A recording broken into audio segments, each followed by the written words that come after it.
नमस्कार दोस्तों, कैसे हैं आप सब लोग? स्वागत है आप सबका उत्कर्ष क्लासेस की इस ऑनलाइन क्लास में।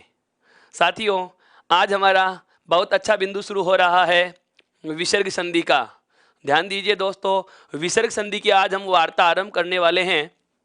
अर्थात जो संधि के 3 प्रकार थे, जिनमें सबसे पहले हमने बात की है स्वर संधि की, उसके बाद हम बात कर चुके हैं व्यंजन संधि की, और आज संधि का अंतिम प्रकार आरंभ हो चुका है दोस्तों, विसर्ग संधि।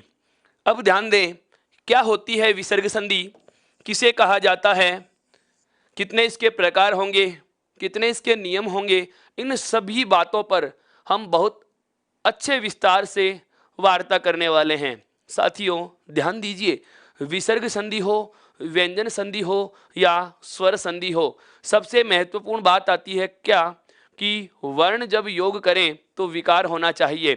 वर्ण जब योग करें तो विकार होना चाहिए, बदलाव होना चाहिए।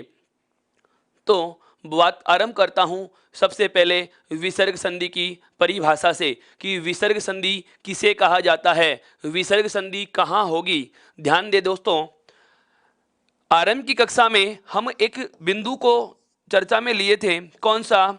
वर्णों का योग। कौन सा बिंदु चर्चा में रहा था अपने दोस्तों? वर्णों का योग। और मैंने आपको बताया भी था कि वर्णों का जो योग होता है वह कितने प्रकार से होता है दोस्तों? 6 प्रकार से होता है। कितने प्रकार से होता है? 6 प्रकारों से होता है। वर्णों का योग 6 प्रकार से होता है। और ये बात आपको याद भी हो चुकी होगी कि वो 6 प्रकार कौन कौन से हैं। सबसे पहला होता है क्या? स्वर के बाद योग किसका होगा? स्वर का होगा। अर्थात हम बात करें हिंदी में जो वर्ण हैं उनके 2 प्रकार हैं दोस्तों। एक तो कौन सा वर्ण है? स्वर। और एक कौन सा है दोस्तों? व्यंजन। एक कौन सा है? व्यंजन है। अर्थात एक तो होते हैं स्वर वर्ण और एक होते हैं दोस्तों व्यंजन वर्ण। अब इस स्वर और व्यंजन का जो योग है वो कितने प्रकार से होता है दोस्तों? 6 प्रकारों से होता है। कितने प्रकारों से होता है? 6 प्रकारों से होता है। अब बात आती है क्या? अब बात आती है क्या कि वो 6 प्रकार कौन कौन से हैं। तो सबसे पहले ध्यान दें, स्वर के साथ में क्या जुड़ता है? स्वर ही जुड़ता है। अर्थात स्वर आपस में योग करते हैं। मेरे कहने का आशय यह हुआ कि प्रथम शब्द का अंतिम वर्ण स्वर होगा और दूसरे शब्द का प्रथम वर्ण भी क्या होगा दोस्तों? स्वर होगा। क्या होगा? स्वर होगा। सोनू सागर जी क्रिया विशेषण भी पढ़ेंगे, वो शब्द के प्रकार में आएगा। अभी हम वर्ण विचार से संबंधित बिंदु संधि की वार्ता कर रहे हैं। जो चल रहा बिंदु है केवल आप उसे ध्यान में लीजिए। उसके बाद जो आगे आने वाले सेशन होंगे उसमें हम शब्द से संबंधित पूरी वार्ता करेंगे। तो वर्णों का योग हो सकता है सबसे पहले स्वर के साथ किसका योग हो? स्वर का हो। फिर उसके बाद हम जान चुके हैं दूसरा क्या कि स्वर के साथ किसका योग होता है? व्यंजन का। अर्थात यह स्वर किसके साथ जुड़ सकता है? व्यंजन के साथ जुड़ सकता है। किसके साथ जुड़ सकता है दोस्तों? व्यंजन के साथ जुड़ सकता है। मतलब वर्णों का योग जो होता है वह 6 प्रकारों से होता है, जिनमें सबसे पहला हुआ स्वर के साथ स्वर जुड़े या फिर स्वर के साथ व्यंजन जुड़े। ध्यान देना दोस्तों, यहाँ पर बहुत महत्वपूर्ण बात आ गई है क्या कि हमने स्वर को स्वर और व्यंजन दोनों से जोड़ लिया है। स्वर को स्वर और व्यंजन दोनों से जोड़ लिया है। ठीक इसी प्रकार से जैसे स्वर दोनों से योग कर रहा है वैसे ही व्यंजन भी क्या होता है दोस्तों? स्वयं से योग कर सकता है। अर्थात हम कहें क्या कि व्यंजन का योग जो है वो व्यंजन से भी होगा और स्वर से भी होगा। व्यंजन का योग जो है वो व्यंजन से भी होगा और किससे होगा दोस्तों? स्वर से भी होगा। व्यंजन का जो योग है दोस्तों वह किससे होगा? व्यंजन से भी होगा और स्वर से भी होगा। अर्थात जिस प्रकार से, ध्यान देना, जिस प्रकार से स्वर स्वर और व्यंजन दोनों से योग कर चुका है, ठीक उसी प्रकार से व्यंजन भी स्वर और व्यंजन दोनों से योग करता है। व्यंजन भी स्वर और व्यंजन दोनों से योग करता है। अंतिम बात आती है दोस्तों किसकी? अंतिम बात आती है किसकी दोस्तों? जिसे आज हम चर्चा में शामिल करने वाले हैं। किसकी? कि विसर्ग का योग। विसर्ग का योग स्वर से भी होता है और विसर्ग का योग व्यंजन से भी होता है। विसर्ग का योग व्यंजन से भी होता है। यहाँ तक की बातें हम पहले चर्चा में शामिल कर चुके हैं। यहाँ तक की बातें दोस्तों हम चर्चा में शामिल कर चुके हैं। क्या कि वर्णों का योग कितने प्रकार से होता है? 6 प्रकारों से होता है। कितने प्रकारों से होता है दोस्तों? 6 प्रकारों से होता है। जो कौन कौन से हैं आपके सामने उल्लेखित कर दिया गया है। विसर्ग का संधि विच्छेद वी प्लस सर्ग होता है दोस्तों, जो कि व्यंजन संधि के एक अपवाद के रूप में गिना जाता है, जो कि व्यंजन संधि के एक अपवाद के रूप में गिना जाता है। इस विसर्ग शब्द का यदि शाब्दिक विच्छेद पूछा जाए तो इसका होगा वी योग सर्ग होगा दोस्तों। क्या होगा? वी योग सर्ग होगा। कल मैंने इसकी बात कर ली है। आज हम बात करते हैं अपने बिंदु पर संबंधित। ध्यान दें, वर्णों का योग कितने प्रकार से हुआ? 6 प्रकार से हुआ है। कितने प्रकार से हुआ है? 6 प्रकारों से हुआ है। अब इन 6 प्रकारों में सबसे पहला कौन सा आया? स्वर के साथ किसका योग हुआ दोस्तों? स्वर का। स्वर के साथ किसका योग हुआ? स्वर का। और इस स्थिति को हमने नाम दिया था स्वर संधि। क्या नाम दिया था दोस्तों? स्वर संधि। यदि स्वर के बाद व्यंजन आए या व्यंजन के बाद स्वर आए या व्यंजन के बाद व्यंजन आए, अर्थात जो दूसरी स्थिति है दोस्तों, यह है दूसरी स्थिति, स्वर के बाद व्यंजन हो या व्यंजन के बाद स्वर हो या व्यंजन के बाद व्यंजन हो, इस स्थिति का नाम हम जान चुके हैं दोस्तों। क्या होता है? व्यंजन संधि होता है। क्या होता है दोस्तों? व्यंजन संधि होता है। अब बात आती है क्या कि विसर्ग संधि किसे कहा जाएगा? विसर्ग संधि किसे कहा जाएगा? उद्भव का उत प्लस भव होता है दोस्तों। यह व्यंजन संधि के प्रथम नियम के अनुसार विच्छेदित होगा, जो हम पढ़ चुके हैं। आज का बिंदु है हमारा कौन सा? कि यदि विसर्ग के बाद स्वर आए या विसर्ग के बाद व्यंजन आए, ऐसी स्थिति में होती है दोस्तों क्या? विसर्ग संधि। क्या होती है दोस्तों? विसर्ग संधि होती है। मैंने आरंभ में भी आपको बताया था कि जो वर्णों का 6 प्रकार से योग होता है, जो ये 6 प्रकार के समूह है आपके सामने मैंने उल्लेखित किए थे, ये 6 प्रकार के स्वर समूह ही नहीं बल्कि संधि के तीनों प्रकार भी यहीं से निकल के आते हैं। ये तीनों प्रकार भी यहीं से निकल के आते हैं और तीनों प्रकारों की परिभाषाएं भी आप यहीं से बना सकते हो। जैसे स्वर संधि की परिभाषा, स्वर के साथ स्वर के योग से होने वाला बदलाव स्वर संधि होगा। व्यंजन संधि में हमने जाना कि स्वर के बाद व्यंजन या व्यंजन के बाद स्वर या व्यंजन के बाद व्यंजन के योग से होने वाला बदलाव क्या होता है? व्यंजन संधि होता है। और अंतिम हमारा सबसे ज्यादा महत्वपूर्ण है इस वर्णों के योग में, अंतिम जो हमारा सबसे ज्यादा महत्वपूर्ण है, जो आपको अब दिखाई दे रहा है दोस्तों, जो आपको अब दिखाई दे रहा है, क्या दिखाई दे रहा है? एक बार ध्यान देना इस चीज को। क्या? कि यदि विसर्ग के साथ स्वर हो या विसर्ग के साथ व्यंजन हो, इस स्थिति का नाम क्या होगा दोस्तों? इस स्थिति का नाम क्या होता है दोस्तों? विसर्ग संधि होता है। इस स्थिति का नाम क्या होता है दोस्तों? विसर्ग संधि होता है। इस स्थिति का नाम क्या होता है दोस्तों? विसर्ग संधि होता है। यह वाली बात आपको ध्यान रखनी है साथियों। वापस से सुनिए, जो हम विसर्ग संधि की आज चर्चा शुरू करेंगे उसकी परिभाषा को याद करने की आवश्यकता नहीं है, केवल हमें ध्यान है वर्णों का योग कितने प्रकार से होता है? 6 प्रकारों से। सबसे पहला स्वर के साथ स्वर, उसके बाद स्वर के साथ व्यंजन या व्यंजन के साथ स्वर, उसके बाद व्यंजन के साथ व्यंजन, और अंतिम 2 प्रकारों में आता है विसर्ग के साथ स्वर या विसर्ग के साथ व्यंजन, विसर्ग के साथ स्वर या विसर्ग के साथ व्यंजन। अर्थात अब मैं परिभाषा बोलूंगा कि विसर्ग संधि किसे कहेंगे। यदि विसर्ग के साथ स्वर या व्यंजन का योग होता है, विसर्ग के साथ स्वर या व्यंजन का योग होता है, तो उसे विसर्ग संधि कहते हैं। उसे क्या कहते हैं दोस्तों? विसर्ग संधि कहते हैं। अब आती है बात आरंभ से बिंदु की। ध्यान दे साथियों, आज हम चर्चा में लेने वाला है कौन सा बिंदु हमारा है? विसर्ग संधि। कौन सी संधि दोस्तों? विसर्ग संधि। अब ध्यान दीजिए, बहुत अच्छी बातें बताऊंगा, इसकी परिभाषा से संबंधित यदि कंसेप्ट क्लियर हो जाएगा तो संधि के, इस विसर्ग संधि के संपूर्ण नियम, सारे के सारे प्रकार, यहाँ पर संस्कृत का भी आप सहारा लोगे, संस्कृत का भी आपको बहुत ज़्यादा जानकारी यहाँ पर मैं देने वाला हूँ कि संस्कृत भाषा में इसके कितने प्रकार होंगे, हिंदी भाषा में हम इसके कितने नियम पढ़ेंगे, उन सब की वार्ता मैं करने वाला हूं। बने रहिए, बिल्कुल इस लिंक को शेयर कर दीजिए दोस्तों, ज़्यादा से ज़्यादा लोगों को बता दीजिए, क्योंकि संधि की जो प्रथम कक्षा होती है, चाहे वो स्वर संधि से संबंधित हो, चाहे व्यंजन संधि से संबंधित हो, चाहे विसर्ग संधि से संबंधित हो, प्रथम कक्षा में मैं आपको एक बोर्ड पर पूरी संधि की कहानी समझा देता हूं। आज भी हम कुछ ऐसा ही करने वाले हैं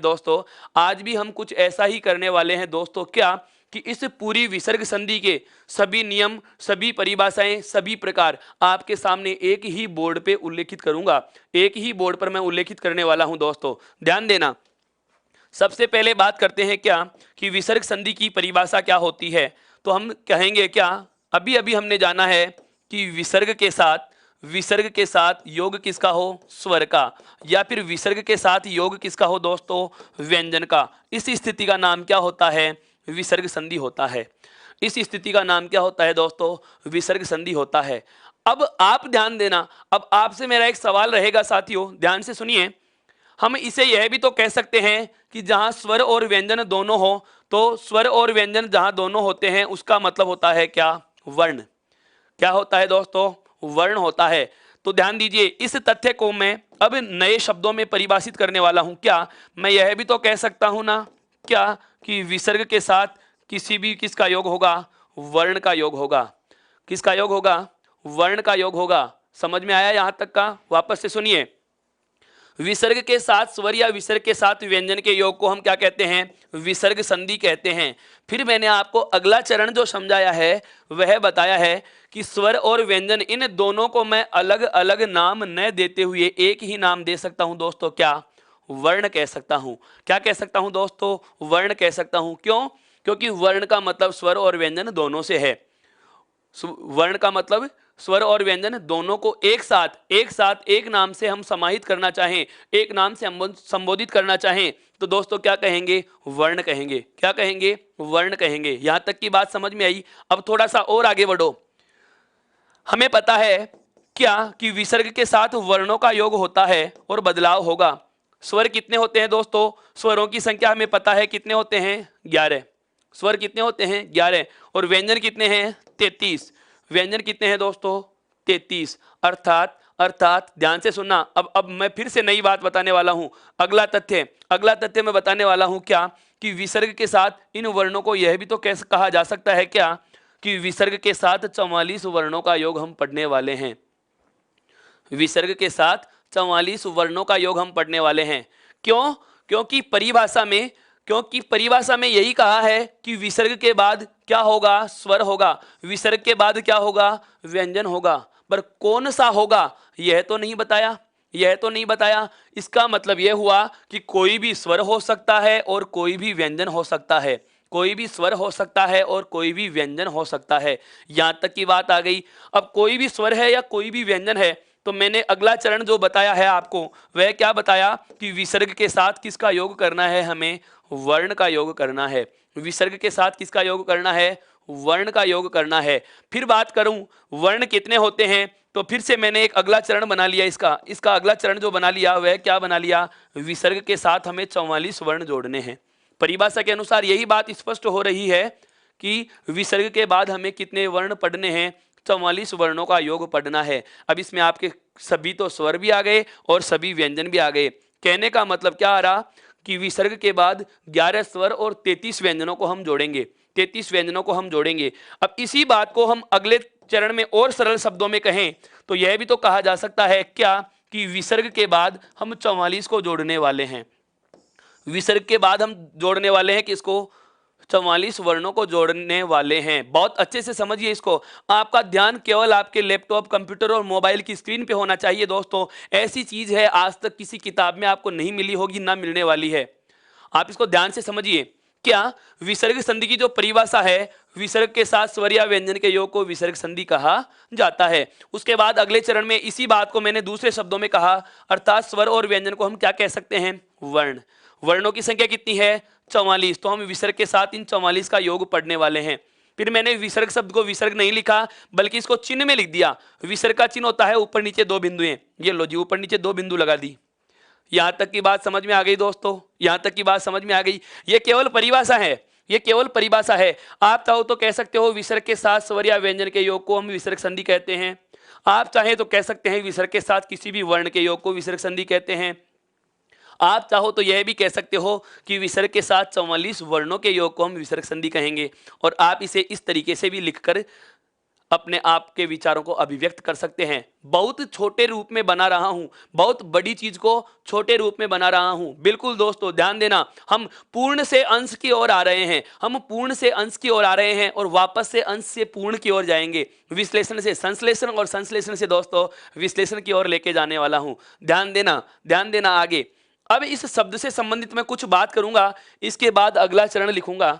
सुनिए, विसर्ग जो होता है दोस्तों वह एक अयोगवाह्य वर्ण है। कौन सा वर्ण है दोस्तों, अयोगवाह्य वर्ण है, अयोगवाह्य वर्ण है विसर्ग। हिंदी वर्णमाला की बात की जाए तो संस्कृत भाषा के अलावा हम बात करें हिंदी में, संस्कृत में 13 स्वर होते हैं और हिंदी में स्वरों की संख्या होती है 11। लेकिन अंतिम 2 वर्ण जिन्हें हम क्रमशः अनुस्वार और विसर्ग के नाम से जानते हैं, ये दोनों के दोनों वर्ण दोस्तों क्या कहलाते हैं? अयोगवाह्य वर्ण कहलाते हैं। क्या कहलाते हैं दोस्तों? अयोगवाह्य वर्ण कहलाते हैं। यहां तक की बात समझ में आ रही है दोस्तों? अब ध्यान देना, अयोगवाह्य वर्णों का जो ये नाम पड़ा अयोगवाह्य, अयोगवाह्य, ए का मतलब होता है नहीं, योग का अर्थ है जुड़ने वाले और वाह्य का मतलब वहन होते। ऐसे वर्ण जो जुड़कर वहन नहीं होते, किसके साथ? व्यंजन वर्णों के साथ दोस्तों। किसके साथ? व्यंजन वर्णों के साथ। वे वर्ण जो व्यंजनों के साथ जुड़कर वहन नहीं होते, अर्थात ध्यान से सुनना, बहुत अलग अलग चीजें बता रहा हूं दोस्तों। इस विसर्ग संधि का मूल रहस्य आपके सामने रख रहा हूं आज।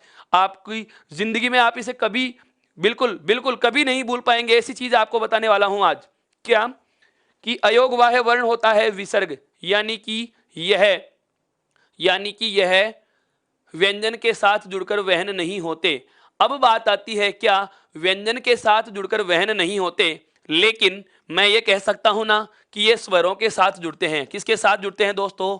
स्वर के साथ जुड़ते हैं। कहने का मतलब, यदि इस अनुस्वार का जो चिन्ह होता है वह लाइन के ऊपर हम एक बिंदु लगाते हैं, विसर्ग का जो चिन्ह है ऊपर नीचे जो 2 बिंदुएं होती हैं, इन दोनों चिन्हों का प्रयोग केवल और केवल किस पे किया जाता है दोस्तों? स्वरों पे किया जाता है। किस पे किया जाता है दोस्तों? स्वर के साथ ही किया जा सकता है। मेरे कहने का मतलब यह हुआ क्या कि विसर्ग से ठीक पहले केवल क्या होता है दोस्तों? स्वर होता है, व्यंजन कदापि नहीं होगा। व्यंजन कदापि नहीं होगा। ये बहुत ध्यान से समझना। प्रकाश बिश्नोई जी, सर यह पूरे कुल वर्ण 52 कैसे होते हैं? हमने बहुत पहले इन चीजों की चर्चा की दोस्तों, बहुत पहले पढ़ा चुका हूं। यदि आप प्लेलिस्ट में जाइए, चैनल को सब्सक्राइब कीजिए, फिर आपको जो ई उत्कर्ष ऐप को इंस्टॉल कीजिए, टेलीग्राम ऐप को ज्वाइन कीजिए, और जो यूट्यूब चैनल का है उत्कर्ष का, उसको आप सब्सक्राइब करेंगे दोस्तों, तो आपको इस चैनल की प्लेलिस्ट में सारे वीडियो क्रमशः मिल जाएंगे। आप उनमें देखिए, वर्ण विचार से संबंधित सभी बिंदु आपके समझ में आएगा कि 52 कैसे हुए थे दोस्तों। अब बार बार उन्हीं चीजों का हमें दोहरान नहीं करना, हमें आगे भी बात बढ़ानी है। हम ये जानते हैं क्या कि विसर्ग एक अयोगवाह्य वर्ण है, और अयोगवाह्य वर्ण वही होते हैं। सर जी, कुल मात्राओं की संख्या कितनी होती है? हर वर्ण की अपनी अलग अलग मात्राएं होती हैं दोस्तों। अयोगवाह्य वर्ण सदैव केवल स्वर के साथ ही लिखे जा सकते हैं। किसके साथ लिखे जा सकते हैं? केवल स्वर के साथ लिखे जा सकते हैं। यह चीज कहने की मेरी एक वजह है, क्या कि इस विसर्ग से जो ठीक पहले वर्ण होगा दोस्तों, ध्यान से समझना, वह सदैव क्या होगा? स्वर होगा। यह बात आज को आपको पहली बार सुनने को मिल रही है। क्या कि विसर्ग संधि में हम जो शब्दों का संधि विच्छेद करेंगे, तो प्रथम शब्द का अंतिम वर्ण तो विसर्ग का चिन्ह होगा, लेकिन इस विसर्ग से ठीक पहले सदैव क्या होता है दोस्तों? स्वर होता है। क्या होता है दोस्तों? स्वर होता है। यहां तक की बात समझ में आई क्या? मेरा कहने का आशय यह हुआ कि विसर्ग संधि में विसर्ग के बाद हम 44 वर्णों को जोड़ने वाले हैं, सभी स्वर और व्यंजनों को जोड़ने वाले हैं। तो विसर्ग के बाद तो 44 जोड़ेंगे, लेकिन इस विसर्ग से ठीक पहले वाला वर्ण क्या होगा? तो अभी मैं जापान से हूं, गुरुदेव विजय भट्ट जी, आपका बहुत बहुत स्वागत है भारत के राजस्थान राज्य के इस बहुत अच्छे यूट्यूब चैनल पर। आपका स्वागत करता हूं मैं तहे दिल से। ध्यान दीजिए दोस्तों, विसर्ग से ठीक पहले सदैव क्या होता है? स्वर होता है। यह बात समझ में आ चुकी है दोस्तों। क्यों? क्योंकि विसर्ग एक अयोगवाह्य वर्ण है। क्या है दोस्तों? अयोगवाह्य वर्ण है। अब बात आती है, इसको स्वर न लिखकर मैं इनकी संख्या लिख देता हूं, अर्थात हमारा जो अगला चरण होगा उस अगले चरण को मैं ये लिख सकता हूं या नहीं? बताइए जरा। क्या कि विसर्ग से ठीक पहले 11 में से कोई भी स्वर हो सकता है, और उसका योग विसर्ग के बाद हमें 44 के साथ पढ़ना होगा। यह विसर्ग संधि की अंतिम रूप में मैं कहूं कि एक सांकेतिक परिभाषा हो गई दोस्तों। कितनी हो गई दोस्तों? एक सांकेतिक परिभाषा हो गई। बहुत अच्छे से समझिए दोस्तों, इस लिंक को ज्यादा से ज्यादा लोगों को शेयर कीजिए। विसर्ग संधि में आज बहुत बड़ा कमाल होने वाला है। आश्चर्य आपको अब होगा जब मैं एक बहुत गजब का तथ्य बताने वाला हूं। क्या दोस्तों, ध्यान दीजिए, विसर्ग संधि की परिभाषा में ही मैंने आपको संपूर्ण विसर्ग संधि से जुड़ी हुई जितनी भी समस्याएं थी उन समस्याओं का समाधान प्रस्तुत कर दिया। क्या विसर्ग को कहते हैं, विसर्ग संधि को कहेंगे कि विसर्ग के साथ स्वर या व्यंजन का योग होगा। फिर मैंने अगले चरण में बताया कि विसर्ग के साथ स्वर और व्यंजन को एक नाम क्या दे सकते हैं, वर्ण कह सकते हैं। क्या कह सकते हैं दोस्तों, वर्ण कह सकते हैं। वर्णों की संख्या पूछे तो कितने कह सकते हैं, विसर्ग के साथ 44 जोड़ने वाले हैं। कितने जोड़ने वाले हैं, 44 जोड़ने वाले हैं। फिर मैंने कहा कि विसर्ग को हम विसर्ग न लिखे, इसका संकेत हमने प्रयुक्त किया है, अर्थात विसर्ग के साथ 44 होंगे, लेकिन इस विसर्ग से ठीक पहले वाला वर्ण क्या होगा, तो सदैव क्या होगा, स्वर। कौन सा होगा, यह बात निश्चित नहीं कर पा रहे, यह बात निश्चित नहीं कर पा रहे, तो हम यह भी कह सकते हैं ना कि 11 में से कोई भी हो सकता है। तो अंतिम रूप आया हमारे पास, जो विसर्ग संधि का अंतिम रूप जो हमारे पास प्राप्त हो रहा है दोस्तों, वह क्या हुआ। बात करूं अगर इस परिभाषा के अनुसार, तो इस विसर्ग संधि की जो अंतिम परिभाषा हमें प्राप्त हो रही है, क्या हो रही है दोस्तों, ध्यान से समझिए कि विसर्ग से ठीक पहले 11 में से, विसर्ग से ठीक पहले 11 में से कोई भी स्वर होगा, और इस विसर्ग के ठीक बाद इन 44 वर्णों का योग हमें पढ़ना है, इन 44 वर्णों का योग हमें पढ़ना है। यहां तक की बात समझ में आई क्या। अयोगवाह का अर्थ वे वर्ण जो व्यंजन वर्णों के साथ जुड़कर वहन नहीं होते, अयोगवाह होते हैं मेरे दोस्त। यदि आप केवल लिखने में ध्यान न दें और ध्यान से सुनिए, ध्यान से सुने, तो आपको बहुत अच्छी चीजें पता चल चुकी हैं दोस्तों कि विसर्ग संधि कहाँ होती है। विसर्ग संधि, विसर्ग के ठीक बाद यदि किसी वर्ण का योग होता है, किसी वर्ण का योग होता है, यानी कि विसर्ग के बाद 11 स्वर और 33 व्यंजन अर्थात 44 वर्णों का योग होता है, विसर्ग से ठीक पहले सदैव स्वर होता है। स्वर कौन सा होगा, 11 में से कोई सा भी हो सकता है, 11 में से कोई सा भी हो सकता है। यहां तक की बात समझ में आ चुकी है दोस्तों, अर्थात विसर्ग संधि की जो अंतिम परिभाषा हमारे पास आ चुकी है, जिसको आप ये कह सकते हैं कि विसर्ग संधि की एक प्रकार से मास्टर परिभाषा में पता चल चुकी है दोस्तों, मास्टर परिभाषा पता चल चुकी है। इसकी मुख्य परिभाषा का सार हमें पता चल चुका है क्या, कि विसर्ग के ठीक पहले 11 स्वर होंगे और बाद में 44 में से कुछ भी हो सकता है, बाद में 44 में से कुछ भी हो सकता है। यहां तक की बात समझ में आई तो एक बार अपना थम्स अप करके इसका स्क्रीनशॉट लीजिए दोस्तों, ताकि मैं मेरी बात को आगे बढ़ा सकूं, ताकि मैं मेरी बात को आगे बढ़ा सकूं दोस्तों। यहां तक की बात करें, एक बार इसका स्क्रीनशॉट लीजिए दोस्तों। अब बात आती है, अब बात आती है, हमें पता चल चुका कि विसर्ग संधि में विसर्ग से ठीक पहले 11 स्वरों में से कोई भी हो सकता है, अर्थात 11 स्वरों के साथ तो विसर्ग रखना है और बाद में हमें 44 वर्णों को जोड़ना है, बाद में हमें 44 वर्णों को जोड़ना है। अब जोड़ूंगा कैसे, जोड़ने का तरीका समझो, बहुत एक अलग अंदाज में आपको संधि पढ़ने को मिलेगी आज। यहां से मैं आपको संस्कृत के प्रकार भी बता दूंगा और हिंदी के नियम भी बता दूंगा, क्या नियम है, कैसे प्रकार बने, कैसे नियम बने। बात करते हैं आगे, बात करते हैं आगे। देखिए हमें जोड़ना है दोस्तों, 11 स्वरों के साथ विसर्ग है और इसका योग हमें करना है 44 वर्णों से। 11 स्वरों के साथ विसर्ग होगा और इसका योग 44 वर्णों के साथ करना होगा। बहुत अच्छी बात है कि आपके ये शैली समझ में आ रही है दोस्तों। अब एक बार थम्स अप के साथ में अब लाइक बटन को भी प्रेस कीजिए दोस्तों, ताकि मैं अपनी बात आगे कर सकूं। बिल्कुल ध्यान दें, जो 11 वर्णों के साथ विसर्ग है और उसका योग इन कुल 44 वर्णों के साथ जो हम पढ़ने वाले हैं, कुल 44 वर्णों के साथ हम पढ़ने वाले हैं, इसे अध्ययन की सरलता हेतु हम 2 भागों में बांटकर जोड़ेंगे। कैसे जोड़ेंगे दोस्तों, 2 भागों में जोड़कर पढ़ेंगे। इन 44 वर्णों को हम एक साथ तो जोड़ नहीं सकते, एक साथ जोड़ेंगे तो नियमों में उलझन आएगी, समस्या का सामना करना पड़ेगा। तो अध्ययन की सरलता हेतु हम इनसे कितने भागों में बांट लेंगे, 44 वर्णों को 2 भागों में बांटकर जोड़ेंगे। 2 भाग कौन कौन से, एक नाम होगा दोस्तों क्या, अघोष के रूप में, और एक नाम होता है कौन सा दोस्तों, सघोष के रूप में। ये अघोष और सघोष क्या होते हैं, ये चीज भी मैं आपको बता चुका, यह चीज भी मैं आपको पहले बता चुका हूं कि वर्णों का घोष, गूंज या आवाज जो कंपन करती है, इसके आधार पर 2 प्रकार होते हैं। एक होते हैं अघोष व्यंजन और एक होते हैं सघोष व्यंजन। ए का मतलब नहीं और से का मतलब सहित। घोष का मतलब होता है दोस्तों कंपन, घोष का मतलब क्या होता है, कंपन। घोष का अर्थ क्या होता है दोस्तों, कंपन होता है। आवाज किसी वर्ण को बोलते समय कितना कंपन करती है। ए का अर्थ होता है नहीं, अर्थात वे वर्ण जिनको बोलते समय आवाज कंपन नहीं करती, और वे वर्ण जो कंपन सहित उच्चारित होते हैं वो क्या कहलाते हैं दोस्तों?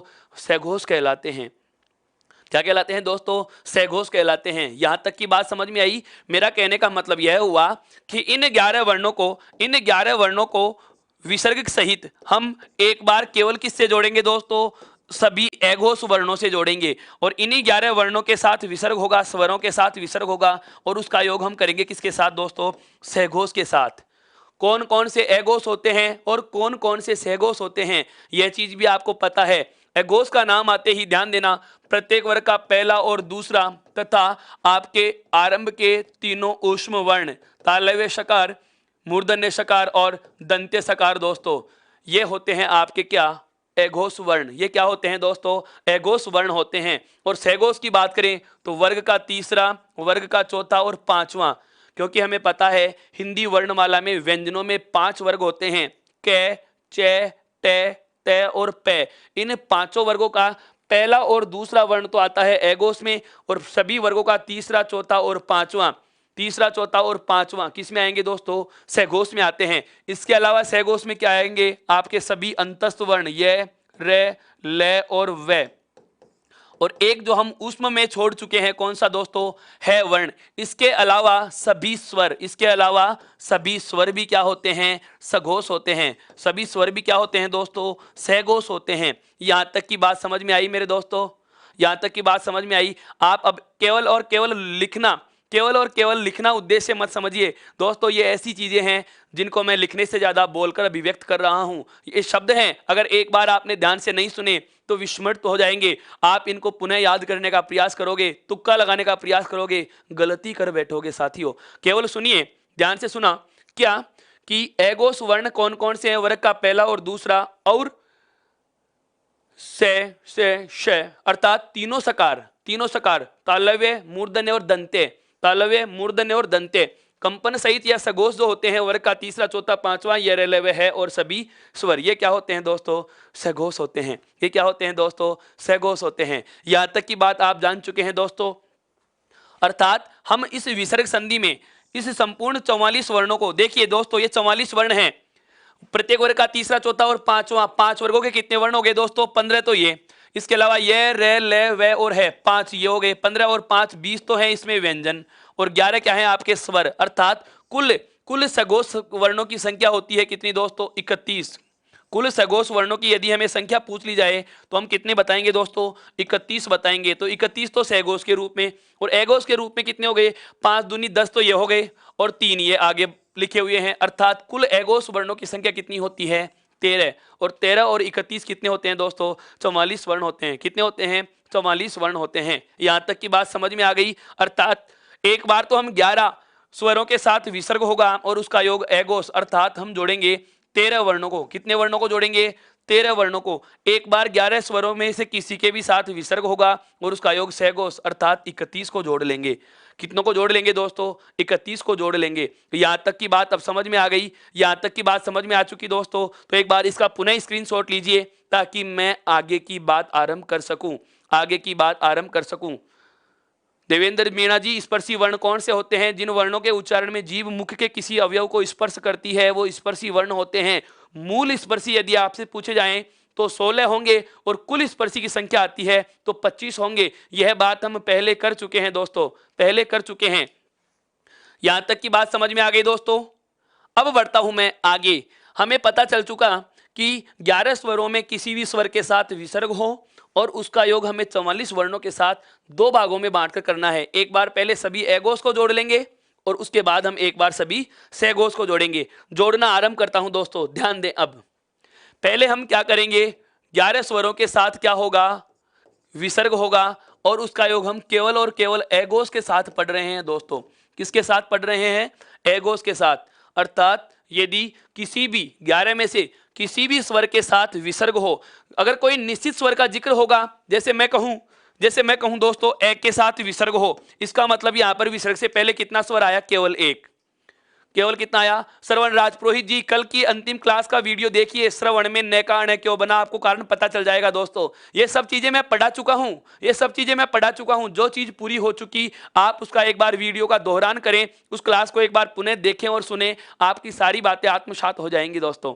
ध्यान दीजिए, ए के साथ विसर्ग है, इसका मतलब क्या हुआ कि विसर्ग से ठीक पहले केवल एक ही वर्ण है, केवल एक ही स्वर है। लेकिन यदि विसर्ग से पहले मैं कुछ नहीं लिखूं तो आप समझ जाना कि 11 में से कोई भी हो सकता है, 11 में से कोई भी हो सकता है। अब जोड़ना आरंभ कर रहे हैं दोस्तों, अब जोड़ना आरंभ कर रहे हैं क्या? ए घोष को। ध्यान दीजिए, पहला चरण मैं ले रहा हूं क्या? कोई भी स्वर हो, कोई भी स्वर, अर्थात 11 में से कोई भी स्वर हो सकता है और उसके साथ क्या जुड़ा हुआ है दोस्तों? विसर्ग लगा हुआ है। क्या लगा हुआ है दोस्तों? विसर्ग लगा हुआ है। और उसका योग हो रहा है च, छ और से। क्यों लिखा मैंने ये सुनिए, यही क्यों लिखा, यह बात जानो। हम केवल और केवल किसको जोड़ रहे हैं दोस्तों? एगोस को। एगोस कौन कौन से हैं? एक बार मैं लिख रहा हूं, प्रत्येक वर्ग का कौन सा? पहला और दूसरा। कै वर्ग का पहला दूसरा, ये चे वर्ग का पहला दूसरा, ये टे वर्ग का पहला और दूसरा, ये तय वर्ग का पहला और दूसरा, और ये पै वर्ग का पहला और दूसरा। इसके अलावा 3 से, तालव्य, मूर्धन्य और दंत्य। ये 13 वर्ण होते हैं दोस्तों। ये 13 वर्ण आज हम जोड़ने वाले हैं केवल और केवल विसर्ग के साथ। कौन सा जोड़ने वाले हैं? 13 वर्णों को जोड़ने वाले हैं। इन 13 में से मैंने कौन से तीनों उठा लिए? मैंने प्रथम तीनों उठा लिए हैं क्या? इस तालव्य वर्ग के। ये देखिए, कोई भी स्वर के साथ विसर्ग है, कोई भी स्वर के साथ विसर्ग है और उसका योग च, छ या से, ये सभी कौन से वर्ण हैं दोस्तों? तालव्य वर्ण हैं। अर्थात इनको बोलते समय जीभ तालु को स्पर्श करती है। अर्थात मैं कहूं, ध्यान से सुनना दोस्तों, शब्दावली बहुत काम की बोल रहा हूं जो नियमों में हमें लिखने को मिलती है। क्या? किसी भी स्वर के साथ विसर्ग हो और उसका योग तालव्य अघोष वर्णों से होता है। ये कैसे हैं? तालव्य वर्ग के हैं और कौन से हैं दोस्तों? अघोष हैं। कौन से हैं? अघोष हैं। यदि किसी भी स्वर के साथ विसर्ग हो और उसका योग तालव्य अघोष वर्ण से होता है तो ऐसी स्थिति में दोस्तों ध्यान रखना, विसर्ग के स्थान पर हमें तालव्य सकार आदेश करना होगा।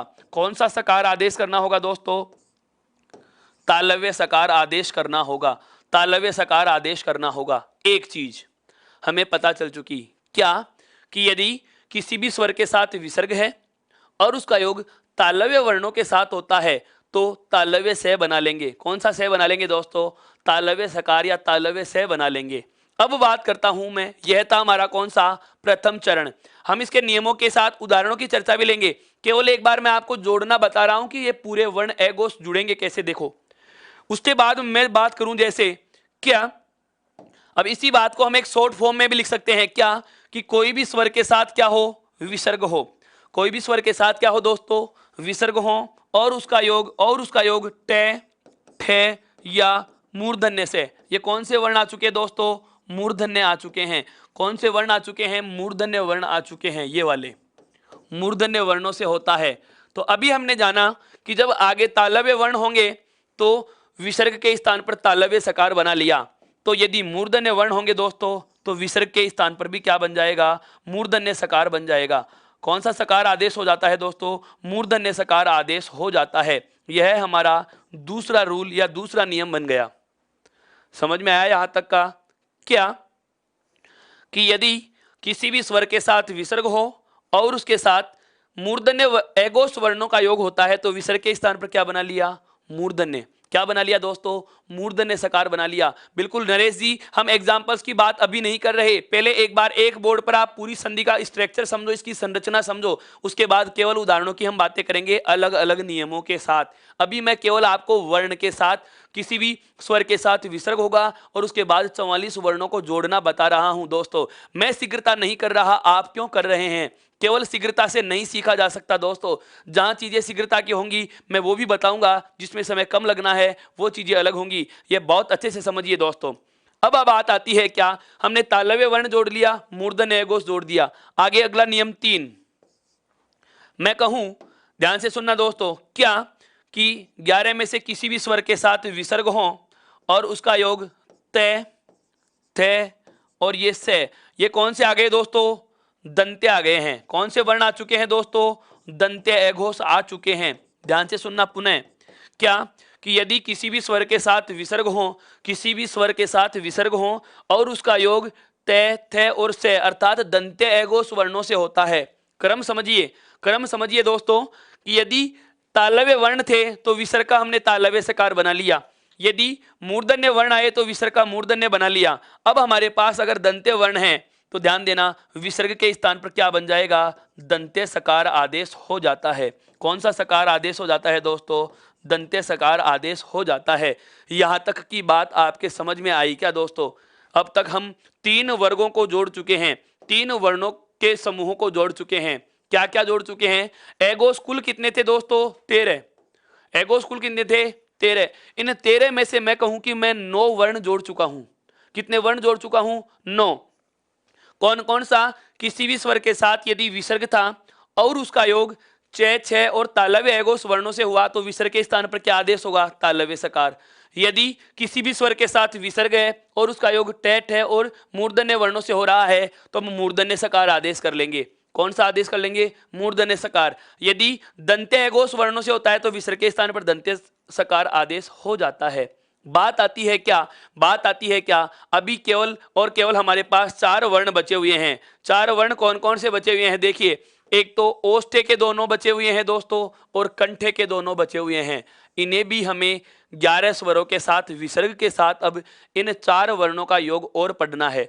इन 4 वर्णों का योग और पढ़ना है। ध्यान से समझना आगे का नियम जो होगा, आगे का नियम जो होगा, नियम नंबर 4। ध्यान से सुनिए दोस्तों, बहुत अच्छी बात आएगी अब। अभी तक मैंने 11 के साथ क्या लिखा है? विसर्ग लिखा है। इसका मतलब कोई भी स्वर हो सकता है, इसका मतलब कोई भी स्वर हो सकता है। अब मैं एक बात लिख रहा हूं, क्या? ए आ के अलावा, ए आ के अलावा कोई स्वर, ए आ के अलावा स्वर, ए आ के अलावा स्वर हो, ए आ के अलावा स्वर और उसके साथ क्या जुड़ा हुआ है? विसर्ग। उसके साथ क्या जुड़ा हुआ हो दोस्तों? विसर्ग जुड़ा हुआ हो और उसका योग कै, खे, पे या फे। इन चारों वर्णों में से ये 4 ही तो शेष रहे हैं मित्रों, एक तो ओष्ठ्य वर्ण और एक कंठ्य वर्ण। केवल एगोस की बात कर रहा हूं दोस्तों, केवल एगोस की बात कर रहा हूं। ध्यान से सुनना, बहुत अच्छी चीज निकल के आएगी यहां से। अब नियम क्या है? ए आ के अलावा स्वर होगा। अब यहां पर आप मुझे एक बार जवाब दीजिए। अब सुनिए मेरा प्रश्न क्या है, आप मुझे बताइए विसर्ग से ठीक पहले यहां कितने वर्ण हो सकते हैं? विसर्ग से ठीक पहले कितने वर्ण हो सकते हैं? कितने स्वरों की मैं चर्चा कर रहा हूं केवल? ध्यान देना, ए और आ के अलावा, अर्थात 11 में से हमने कितने हटा लिए दोस्तों? 2 स्वर हटा दिए। कितने स्वर हटा दिए? 2। ध्यान देना, 2 स्वर हटा दिए। ए और आ नहीं होना चाहिए। इसके अलावा कोई भी स्वर हो और उसका योग कै, खे और पे, फे वर्ण से, पे, फे वर्ण से होता है तो ऐसी स्थिति में विसर्ग के स्थान पर, ऐसी स्थिति में इस विसर्ग के स्थान पर मेरे दोस्तों मूर्धन्य सकार आदेश होता है। कौन सा से आदेश होता है? मूर्धन्य सकार आदेश होता है। यह बात समझ में आई क्या? यह बात समझ में? वेरी गुड, बहुत अच्छी बात है दोस्तों कि आप इस चीज को समझ पा रहे हैं कि विसर्ग से ठीक पहला वर्ण भी महत्व रखता है। आज तक हम केवल यही जानते आए हैं, यही सुनते आए हैं क्या कि विसर्ग का योग 44 वर्णों से होता है, लेकिन विसर्ग से ठीक पहला वर्ण भी आपको महत्वपूर्ण है। विसर्ग से ठीक पहले कौन सा स्वर है, यह भी बहुत बड़ा योगदान रखता है। आश्चर्य अब होगा, आश्चर्य अब होगा दोस्तों, क्या सभी का जवाब सही है दोस्तों? सभी का जवाब सही है। आप सभी बहुत बहुत ज्यादा धन्यवाद के पात्र हैं। अब इस धन्यवाद के साथ आनंद को दोगुना कीजिए दोस्तों, आनंद को दोगुना कीजिए। ई उत्कर्ष ऐप को इंस्टॉल करके, टेलीग्राम ऐप को ज्वाइन करके और एक लाइक और 10 शेयर करें। कम से कम 10 लोगों को आपको बताना होगा कि हिंदी की कक्षा रोज रात 9 बजे आरंभ हो जाती है और जिसमें बहुत ही विस्तार के साथ हर एक महीन पहलू पर बहुत विस्तार से वार्ता करने के लिए आपका दोस्त उपस्थित हो जाता है। दोस्तों आगे बात करता हूं, सुनिए। यहां से हमारे जहन में अगला नियम आ चुका। क्या नियम आ रहा है? अब आप जरा लेखन को विराम दीजिए। ए आ के अलावा स्वर के साथ यदि इन चारों वर्णों का योग होगा तो हम क्या करेंगे? इस विसर्ग का मूर्धन्य सकार बना लेंगे। अब जहन में प्रश्न आता है कि सर चलो मान लिया ए और आ के अलावा, ए और आ के अलावा स्वर हो तो मूर्धन्य सकार बना लेंगे। पर मान लीजिए यदि ए और आई आ जाए और उसके साथ विसर्ग हो और उनका योग इन चारों वर्णों से होता है, क ख और पे फे वर्णों से। ध्यान देना दोस्तों, नो तो यहां जोड़ चुका हूं मैं, क ख और पे फे वर्णों से पहले नो तो यहां आ चुके हैं और दो ये रहे। ये नियम नंबर 5 होएगा दोस्तों। अब नियम नंबर मैं 5 की बात करने वाला हूं, क्योंकि हम यहां पर केवल नो को चर्चा में शामिल कर रहे हैं। जब नो वर्णों में से कोई सा भी स्वर हो, ए और आ के अलावा नो में से किसी भी स्वर के साथ यदि विसर्ग होता है और उसका योग कंठे और ओष्ठ्य, कंठे और ओष्ठ्य एगोस वर्णों से होता है, तो ऐसी स्थिति में तो मूर्धन्य सकार आदेश हो जाएगा। और यदि बचे हुए दो जो हम छोड़ रहे हैं वही आ जाएं और उसका योग यदि क ख और पे फे वर्णों से होता है दोस्तों, तो ऐसी स्थिति में ध्यान रखना, ऐसी स्थिति में दोस्तों बहुत अच्छा शब्द लिखने वाला हूं, ऐसी स्थिति में आपको लिखना है क्या, प्रकृति भाव होता है। क्या होता है दोस्तों, प्रकृति भाव की संधि होती है। अर्थात हम किसी प्रकार का कोई बदलाव नहीं करेंगे, किसी प्रकार का कोई बदलाव नहीं होगा। यदि ए और आ के साथ विसर्ग हो, ए और आ के साथ विसर्ग हो और उसका योग कंठे और ओष्ठ्य वर्णों के साथ होता है, तो ऐसी स्थिति को प्रकृति भाव की संधि कहा जाता है। ऐसी स्थिति को क्या कहा जाता है दोस्तों, प्रकृति भाव की संधि कहा जाता है। अब मेरा आप लोगों से एक सवाल है, आप अपने लेखन को विराम दीजिए दोस्तों और ध्यान से सुनना। विसर्ग से ठीक पहले कितने वर्ण हैं, 11 स्वरों में कोई भी। यहां भी देखो कोई भी स्वर है और उसका योग 3 के साथ कर चुके हैं। फिर 11 में से कोई भी स्वर है, उसका योग भी हम 3 के साथ कर चुके हैं। 11 में से कोई भी है, उसका योग भी हम 3 के साथ कर चुके हैं। अर्थात 9 वर्ण, अर्थात 9 वर्ण। कौन कौन सा, तालव्य के तीनों, मूर्धन्य के तीनों और दंत्य के तीनों। इन 9 वर्णों की कंडीशन में तो तालव्य वर्ण यदि होंगे तो तालव्य सकार, मूर्धन्य होंगे तो मूर्धन्य सकार, और दंत्य वर्ण होंगे तो दंत्य सकार वर्ण आदेश हो जाता है। अब बात आती है कंठे और ओष्ठ्य के साथ भी जोड़िए। तो कंठे और ओष्ठ्य के साथ हम 2 नियम बना लिए। क्यों 2 बनाए, क्योंकि हमारे यहाँ ए और आ के अलावा स्वरों के साथ यदि विसर्ग हो और उसका योग इन चारों वर्णों में से किसी के भी साथ होता है तो मूर्धन्य सकार आदेश होगा। और बचे हुए यदि आ जाए कि ए और आ के साथ ही विसर्ग हो, तो ऐसी स्थिति में क्या किया जाएगा दोस्तों, प्रकृति भाव की संधि होगी। प्रातः काल, हृदय कण, अंतःपुर, हाँ, मन है कामना, इस प्रकार के शब्द हम इस नियम में पढ़ने वाले हैं, इस नियम में पढ़ने वाले हैं। सर जी नियम 4 और 5 में क्या अंतर है, एक बार वापस से सुनना। 4 और 5 में अंतर क्या है, चौथे नियम में बाद वाला पद तो दोनों में समान होगा, बाद वाले शब्द तो दोनों में, देखो ध्यान से समझिए, क ख या पे फे वर्ण से आरंभ हो रहे हैं, लेकिन पहले क्या है, विसर्ग से पहले यहां केवल 9 स्वरों का जिक्र किया जा रहा है और यहां केवल कितनों का है, 2 का। तो ध्यान देना दोस्तों, विसर्ग से पहले 9 और 2 11 के साथ में भी कंठे और ओष्ठ्य को हम जोड़ चुके हैं, कंठे और ओष्ठ्य को हम जोड़ चुके हैं। अब इस संपूर्ण को मैं एक नाम देने वाला हूं दोस्तों, जो आपको आश्चर्यचकित कर देगा। यदि हम बात करें क्या कि विसर्ग संधि के कितने नियम हम चर्चा में ले रहे हैं, तो आरंभ में मैंने कितने नियमों की बात की है, केवल 5 की। लेकिन यहां पर एक कॉमन बात, यह एक सामान्य बात जो हमें सब में समान रूप से देखने को मिली, क्या मैं कह सकता हूं या नहीं, ध्यान से सुनिए कि यदि किसी भी स्वर के साथ विसर्ग हो और उसका योग अघोष वर्णों से होता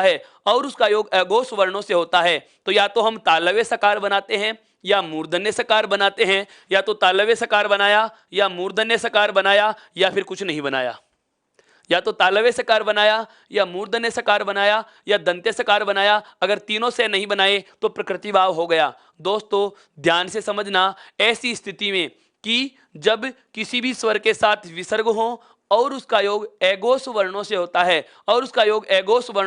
है, तो हम तीनों में से किसी न किसी से को आदेश करते हैं, जिसे संस्कृत में सत्व विसर्ग संधि कहा जाता है दोस्तों। जिसे संस्कृत में क्या कहा जाता है, सत्व विसर्ग संधि कहा जाता है। यहां तक की बात आपके समझ में आ चुकी है दोस्तों, ये सत्व विसर्ग संधि है। संस्कृत में विसर्ग संधि के 3 भेद हैं, सत्व, उत्व और रुत्व, जिसमें पहला प्रकार आपके सामने यही है दोस्तों। एक बार आप इसका स्क्रीनशॉट लीजिए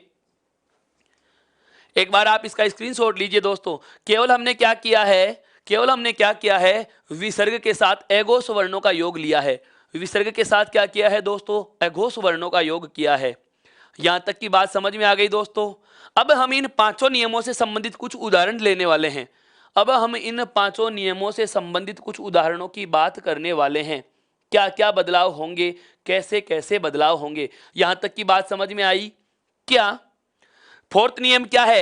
ए और आ के अलावा स्वर होंगे, अर्थात जैसे यहां पर विसर्ग से ठीक पहले 11 में से कोई भी हो सकता है, यहां भी विसर्ग से पहले 11 में कोई भी हो सकता है, यहां भी विसर्ग से पहले 11 में कोई भी हो सकता है। लेकिन नियम नंबर 4 में मैंने क्या लिखा? ए और आ नहीं होना चाहिए। 11 स्वरों में ए और आ के अलावा कोई भी हो सकता है। क्यों? क्योंकि जब ए और आ होगा तो प्रकृति भाव की संधि होती है, अर्थात विसर्ग के स्थान पर कोई बदलाव नहीं होगा। और यदि ए और आ के अलावा स्वर होंगे तो विसर्ग के स्थान पर आप मूर्धन्य सकार लिख सकोगे, मूर्धन्य सकार लिख सकोगे। यहां तक की बात समझ में आ गई क्या दोस्तों? यहां तक की बात समझ में आ गई क्या? अब मैं चर्चा लेने वाला हूं एक एक नियम के कुछ उदाहरणों की। ये केवल एगोस का योग है। अब सैगोस के योग में हम जब बात करेंगे दोस्तों तो वहां होगा या तो उ आदेश या रे आदेश। यदि उ आदेश होता है तो संस्कृत में उसे उत्व विसर्ग संधि कहा जाता है, और यदि रे आदेश होता है तो मूल भाषा में उसका नाम ऋत्व विसर्ग संधि होगा, जिसकी बात करेंगे हम आगे आने वाली कक्षाओं में। अभी बात करते हैं, अभी हम जो बात करने वाले हैं दोस्तों, ध्यान देना, इस नियमों से संबंधित, एगोस के नियमों से संबंधित कुछ उदाहरणों की बात करना चाहते हैं दोस्तों। ध्यान से समझिए, ध्यान से समझिए दोस्तों। क्या पहला नियम अभी हमने जाना है क्या? कि 11 में से कोई भी स्वर हो, 11 में से कोई भी स्वर हो और उसके साथ विसर्ग है और उसका योग, और उसका योग क्या? तालव्य वर्ण एघोष के रूप में, तालव्य एघोष के रूप में च हो सकता है, छ हो सकता है, या तालव्य सकार हो सकता है, तालव्य सकार हो सकता है। बिल्कुल 4 और 5 जब हम उदाहरणों की बात करेंगे हम पुनः इन पे बातें करने वाले हैं। केवल मैंने एक आपके सामने एक संरचना प्रस्तुत की थी कि एगोस वर्ण जुड़ते कैसे हैं। विसर्ग से पहले 11 होंगे और बाद में मैंने 13 को जोड़ना बताया। अब एक एक का मैं उदाहरण लेने वाला हूं। ध्यान दीजिए कि यदि 11 में से किसी भी स्वर के साथ विसर्ग है और उसका योग तालव्य एगोस वर्णों से होता है तो ऐसी स्थिति में क्या होगा? ऐसी स्थिति में विसर्ग के स्थान पर हम तालव्य सकार को आदेश कर देंगे। किसको आदेश कर लेंगे? तालव्य सकार को आदेश कर देते हैं दोस्तों। निःशुल्क शब्द आपने अशुद्ध लिखा है दोस्त। निःशुल्क शब्द जिस प्रकार से हम लिखते हैं जो प्रचलन में है वो इस शब्द का संयुक्त रूप नहीं बल्कि विच्छेदित रूप लिखते हैं। अब मैं निःशुल्क शब्द से इसको आपको परिभाषित करके समझा रहा हूं। शब्द आ जाता है जैसे निःशुल्क। शब्द क्या है दोस्तों? निःशुल्क है। शब्द क्या है प्रिया जी? हम इस बात की चर्चा करेंगे, अभी नियम आएगा हमारे पास जब उदाहरणों में लूंगा पुनः मैं इसकी बात करने वाला हूं। अभी जिसकी बात मैं कर रहा हूं वो सुनिए, जिसकी बात मैं कर रहा हूं वो सुनिए। क्या यह हमारा नियम पहला हो चुका है? क्या नियम है? कि यदि किसी भी स्वर के साथ विसर्ग हो और उसका योग तालव्य एघोष वर्णों से होता है। किससे होता है दोस्तों? तालव्य एघोष वर्णों से होता है। तो ऐसी स्थिति में विसर्ग के स्थान पर, ऐसी स्थिति में विसर्ग के स्थान पर तालव्य सकार आदेश हो जाएगा। ऐसी स्थिति में विसर्ग के स्थान पर तालव्य सकार आदेश हो जाता है। कल कौन सा टॉपिक पढ़ाऊंगा? आज की बात तो पूरी सुन ले मेरे दोस्त, कल की चिंता आपको आज ही होने लगी। बहुत अच्छी बात है। आपका ध्यान केवल यह है कि कैसे भी आपको ज्यादा से ज्यादा मिलना चाहिए। आप मतलब अपने स्वार्थ का सीधा परिचय देते हैं दोस्तों। आप इसका आनंद क्यों नहीं लेते? कितना मजा आ रहा है इस सेशन में, कितना मजा आ रहा है। ध्यान दीजिए, निःशुल्क का जो संधि विच्छेद होता है वह होता है क्या? निह प्लस शुल्क। क्या होता है दोस्तों? निह प्लस शुल्क होता है। एक महत्वपूर्ण बात आपको मैं और बता देना चाहता हूं जो आपको और भी ज्यादा अचंभित कर देने वाली है। क्या? सुनिए, यदि संधि की पहचान की बात की जाए कि विसर्ग संधि पहचानेंगे कैसे, क्योंकि संधि में तो 2 ही प्रकार के प्रश्न आने हैं। या तो पूछेगा संधि का नाम कौन सी संधि है, या पूछेगा संधि का आप ऑफलाइन क्लास कहाँ लेते हो? उत्कर्ष क्लासेज जोधपुर। उत्कर्ष क्लासेज जोधपुर में मेरी ऑफलाइन क्लासें होती हैं दोस्तों, और ऑनलाइन में भी उत्कर्ष क्लासेज के इस यूट्यूब चैनल पर आपके सामने मैं मुखातिब होने के लिए रोज रात 9 बजे उपस्थित हो जाता हूं मेरे साथी। आप यदि लगातार मेरे साथ जुड़े रहेंगे तो आपकी सारी समस्याओं का हल हो जाएगा। ध्यान दीजिए, रोज रात को 9 बजे अपनी कक्षा, रोज रात को 9 बजे अपनी कक्षा आरंभ हो जाती है। ध्यान दीजिए बिंदु पर। मैं बता रहा था पहचान की बात की, पहचानेंगे कैसे, संधि की पहचान कैसे हो, विसर्ग संधि की। तो एगोस के नियमों की बात करें हम आज, तो एगोस के नियमों में ध्यान से समझना हमने क्या किया है। या तो तालव्य सकार बनाया, या मूर्धन्य सकार बनाया, या दंत्य सकार बनाया। यदि विसर्ग संधि का उदाहरण होगा और एगोस के रूप में यदि योग हो रहा है तो इन तीनों से में कोई भी से आपको निश्चित रूप से स्वर रहित मिलेगा। निश्चित रूप से क्या मिलेगा? शब्द में आधा से मिलेगा, चाहे वो तालव्य हो, चाहे वो मूर्धन्य हो, चाहे वो दंत्य हो। और जो आधा से होता है उसी को आपको विसर्ग में बदलना है, उसी को आपको विसर्ग में बदलना है। देखिए यहाँ पर ये तालव्य सकार आधा लिखा हुआ था, हमने इसका विसर्ग बना लिया, पहले का पहले नी लिख दिया और बाद में शुल्क लिखा हुआ है। हम इस शब्द को ऐसे लिखा हुआ पढ़ते हैं बहुत जगह, निःशुल्क। यह इसका संधि विच्छेद है दोस्तों जो मैंने लिख दिया है, यह इसका संधि विच्छेद है दोस्तों जो मैंने लिख दिया है। यहाँ तक की बात समझ में आ चुकी है दोस्तों, यहाँ तक की बात समझ में आ चुकी है। अर्थात निःशुल्क शब्द का संधि विच्छेद क्या होगा? नी है प्लस शुल्क होगा। मुझे चाहिए पहले शब्द का अंतिम वर्ण बाहर निकालना है, तो मैं न को जैसे ही स्वर रहित करूंगा, न में जुड़ा हुआ छोटा ई बाहर आएगा और इसके साथ क्या जुड़ा हुआ है? विसर्ग। आगे क्या लिखा हुआ है? शुल्क लिखा हुआ है। अब ध्यान दीजिए, किसी भी स्वर के साथ विसर्ग है, किसी भी स्वर के साथ क्या है दोस्तों? विसर्ग है, और इसका योग हो रहा है तालव्य सकार से, तालव्य सकार से। तो ऐसी स्थिति में विसर्ग के स्थान पर क्या आदेश हो जाएगा? तालव्य सकार आदेश हो जाता है। विसर्ग के स्थान पर क्या आदेश हो जाएगा? तालव्य सकार आदेश हो जाता है। इधर बचा हुआ क्या है? शेष वर्ण क्या बच रहे हैं हमारे शब्द के? तो देखो न के बाद लघु ई है, विसर्ग का आदेश कर लिया तालव्य सकार में, और आगे लिखा हुआ है निःशुल्क। आगे क्या लिखा हुआ है? शुल्क लिखा हुआ है दोस्तों, शुल्क लिखा हुआ है। सबको जोड़ेंगे तो शब्द क्या बनेगा? ध्यान दीजिए, न में छोटी नी, तालव्य सकार आधा है। अब आगे देखिए, व्यंजन ही व्यंजन होंगे। एगोस में तो व्यंजन ही है, या तो वर्ग का पहला वर्ण व्यंजन, दूसरा वर्ण व्यंजन, और तीनों सकार भी क्या है? व्यंजन। इसका मतलब यह हुआ कि एगोस के योग में सदैव सकार वर्ण आधा ही होगा। तो ये से आधा है, खड़ी पाई का वर्ण आधा लिखना हो तो खड़ी पाई हटा दी जाती है। ये पूरा लिख दिया और आधा करना है तो खड़ी पाई हटा देंगे, ये आधा हो गया। बचा हुआ शुल्क शब्द लिख देंगे। बचा हुआ दोस्तों क्या लिख देंगे? शुल्क शब्द इसके आगे लिख दिया जाएगा। अर्थात निःशुल्क हमें प्राप्त हो चुका है। निःशुल्क का निस्वार्थ इसमें नहीं आएगा, ये दंते के योग में आएगा। नी है प्लस स्वार्थ होगा, और आपने लिखा भी आपने अशुद्ध है। तो ध्यान दीजिए, निःशुल्क का संधि विच्छेद हमें पता चल चुका है। कुछ और उदाहरण लेना चाहूंगा इसी नियम से संबंधित। जैसे आता है क्या? अंतश्चक्षु, बहुत अच्छा शब्द है। क्या? अंतश्चक्षु। सर निःशुल्क और निःशुल्क में कौन सा सही है? दोस्त कौन सा सही है और कौन सा सही नहीं है? ये परिणाम आपके सामने लिखा हुआ है। लक्ष्मण कुमार जी, आप यदि इसको ध्यान से पढ़ रहे हैं, आपका केवल लिखना ही उद्देश्य नहीं होगा, तो पता चल जाएगा कि शुद्ध कौन सा है। हम विसर्ग के रूप में जो लिखते हैं वो केवल एक प्रचलन में लिखते हैं, लोक प्रचलित रूप होता है भाषा का। जैसे एक है साहित्यिक हिंदी और एक है लौकिक हिंदी। ये लोक प्रचलित रूप में हम इसको विसर्ग लगा के लिख देते हैं, वरना वर्तनीगत बात की जाए तो निःशुल्क शब्द यही शुद्ध होगा। यह चीज आपको पता चल चुकी है कि क्यों होगा। आगे बढ़ रहा हूं। अंतःचक्षु का संधि विच्छेद क्या होता है दोस्तों? अंतः प्लस चक्षु। क्या होगा? अंतः प्लस चक्षु होगा। जैसे शब्द आता है, बहुत, हाँ बिल्कुल ध्यान से समझना इस चीज को। जैसे शब्द आता है क्या? मनश्चेतना।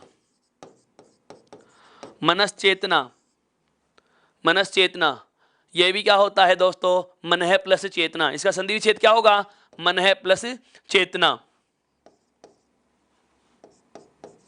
मन है प्लस चेतना। बहुत अच्छा शब्द आएगा दोस्तों, बहुत अच्छा शब्द आएगा हमारे पास। क्या? निश्वास।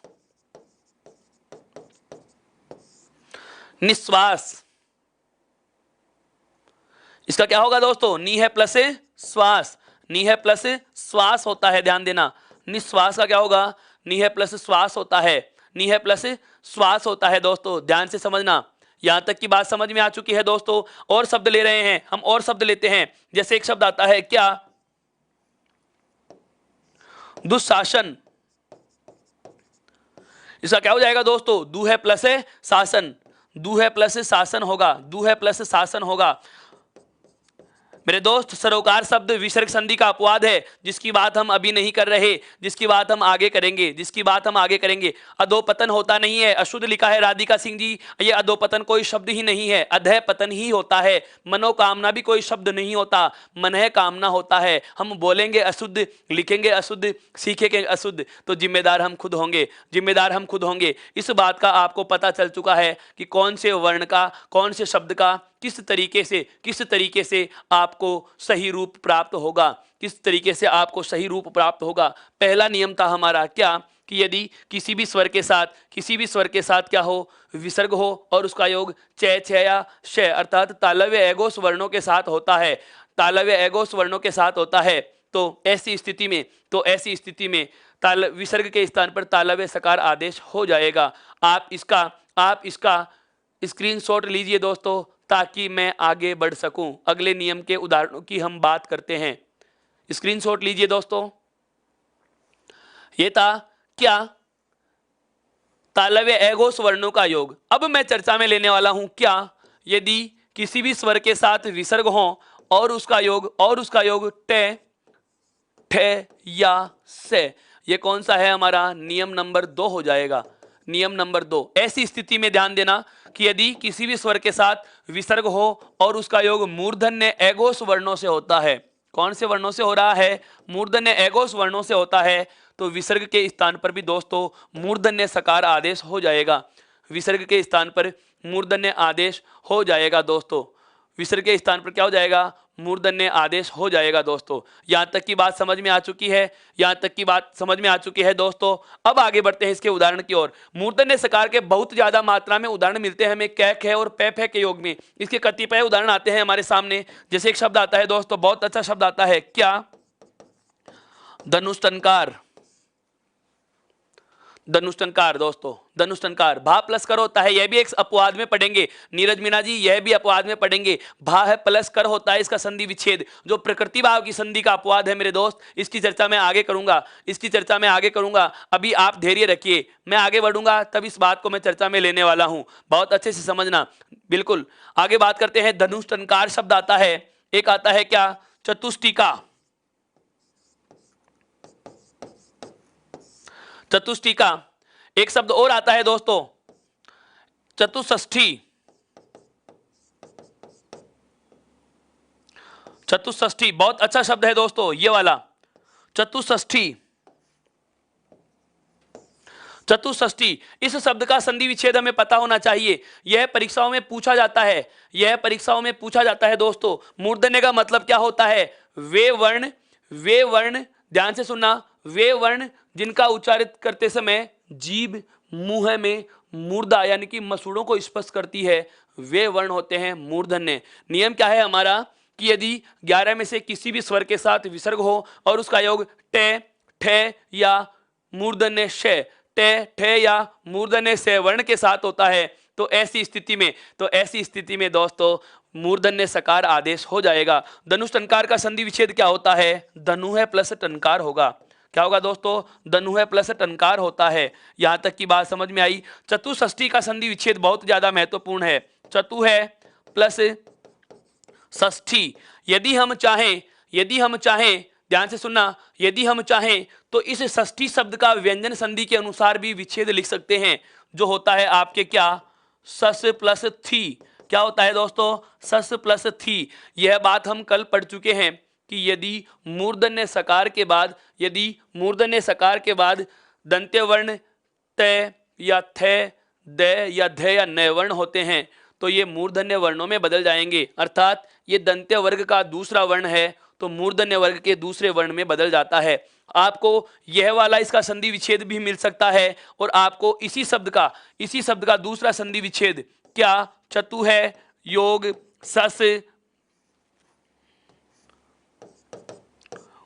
योग थी भी मिल सकता है। यदि दोनों विकल्प में आ जाएंगे तो प्रथम वरीयता आप इसे ही देंगे। संधि का जितना विच्छेद होता है उतना करना चाहिए, उतना हमें कर देना चाहिए। लेकिन बात आ जाती है कि अब इसमें देखो, यह व्यंजन संधि का नियम लग रहा है और यहां विसर्ग संधि का नियम लग रहा है। बात आ जाती है दोनों में मानेंगे कौन सी। तो शब्द जहां से टूटता है वहां से तो तोड़ सकते हैं, लेकिन संधि वही होती है जो प्रथम विच्छेद में होगी, और प्रथम विच्छेद दोस्तों इसका विसर्ग संधि से हो रहा है। कौन सी से हो रहा है दोस्तों? विसर्ग संधि से हो रहा है। इस प्रकार से हम सरो रूहे का संधि विच्छेद सरह प्लस रूहे होता है। दोस्तों हम इनकी बातें आगे करने वाले हैं। सरो रूहे का सरह प्लस रूहे होता है। उत्व विसर्ग संधि में इसकी बात मैं करूंगा मेरे दोस्त। अभी आप आगे जा रहे हैं। भास्कर का संधि विच्छेद क्या होता है? बा है, बा विसर्ग कर होगा, बा है प्लस कर होगा, जो आपके प्रकृति भाव की संधि का अपवाद है। इसकी चर्चा भी मैं आगे आने वाली कक्षा में करूंगा। यहां तक की बात आपके समझ में आ रही है दोस्तों? तो एक बार आप इसका स्क्रीनशॉट लीजिए। क्या नियम है कि यदि किसी भी स्वर के साथ विसर्ग हो और उसका योग टे, ठे या से, जो कि मूर्धन्य एघोष वर्ण होते हैं, किसी भी स्वर के साथ विसर्ग हो और उसका योग टे, ठे या जो से वर्ण जो मूर्धन्य वर्ण होते हैं, तो ऐसी स्थिति में विसर्ग के स्थान पर मूर्धन्य सकार आदेश हो जाएगा। अगर यहां पर बात की जाए तो सत्व विसर्ग संधि है। विसर्ग का यदि सकार बना रहे हो तो सत्व विसर्ग संधि ही होगी। एगोस के सभी नियमों में, पांचों नियमों में संस्कृत की बात की जाए तो सत्व विसर्ग संधि ही होती है। ध्यान देना दोस्तों। यहां तक की बात आपके समझ में आई? इसका एक बार आप स्क्रीनशॉट लीजिए। अब बात आती है हमारा अगला नियम। कौन सा? कोई भी स्वर के साथ विसर्ग होगा और उसका योग होता है किससे? दंत्य एगोस वर्णों से, तो उसके स्थान पर क्या करेंगे दोस्तों? दंत्य सकार को आदेश कर देंगे। अदिति प्लस यह होता है, आदित्य का संधि विच्छेद नहीं होता मेरे दोस्त। अदिति प्लस यह होता है, यह विशेष प्रत्यय का उदाहरण है, विशेष प्रत्यय का उदाहरण है। प्रत्यय में इसके बारे में मैं चर्चा करूंगा। यहां तक की बात समझ में आई दोस्तों? यहां तक की बात समझ में आई दोस्तों? तो एक बार इसका बिल्कुल एक थम्स अप का लाइक तो बनता है दोस्तों। इसकी बात की बातें जो दंत्य एगोस के साथ का नियम है, बचे हुए जो नियम हैं, उनकी चर्चा हम करेंगे अगली कक्षा में। तब तक के लिए आप सभी को बहुत बहुत धन्यवाद, बहुत बहुत शुभरात्रि। उत्कर्ष परिवार की ओर से आपका आभार दोस्तों। Click on the subscribe button to subscribe to our channel. Press the bell icon on the YouTube app and never miss another update. Download eUtkarsh app from Google Play Store. eUtkarsh app is one-stop solution for your competitive exam preparation with lots of unique and amazing features like create your own custom test, add YouTube videos in app library, add web reference link for quick revision, make your own custom flashcards. For each chapter, you can give online test and analyze your performance. So download eUtkarsh app.